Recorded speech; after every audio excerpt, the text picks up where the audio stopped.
So I've been thinking a lot this week about what it means to be essential, specifically for me as a follower of Jesus and for us as followers of Jesus to be essential to Northern Arizona, to the people who live here.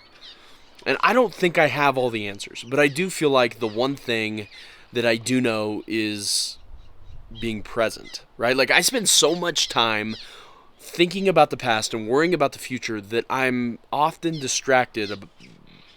too distracted rather, to focus on the here and the now. Like, don't get me wrong, I think preparing for retirement and planning and setting future goals are really good and godly things. But if those things are often distracting us from where God has put us right now, they can become problems. My friend Garrett Shelp says this beautiful thing. He says, everything is spiritual. And I think that extends even to the neighborhoods in which we live and the people who live around us, the people we're in community with.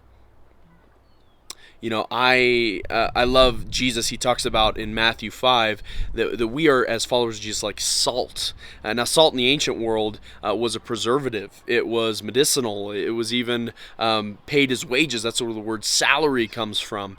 And you know, when you talk about salt as a preservative, talk about something essential in a world without refrigeration. The key for salt being able to preserve meat is that it is totally present, that it is in close proximity with the meat.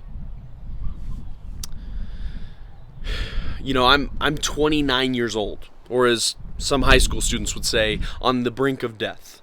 And I am the youngest person in my neighborhood by about 25 or 30 years. And while that's probably not the first place that most 29-year-olds would choose to live, it doesn't mean that the people in my neighborhood don't need help following Jesus or don't need a friend. So I think the next step for me in becoming essential to our community is just to be a good neighbor. A lot of my neighbors are kind of migratory, if you will. They're up here part of the year, and so I'm just getting to meet a lot of them. And I think the first thing is just to learn their names, just to hear where they're from and what their family's like. I think that's the first step to becoming essential. What about you?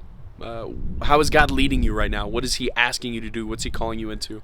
We'd love to hear about it. Drop it in the comments below.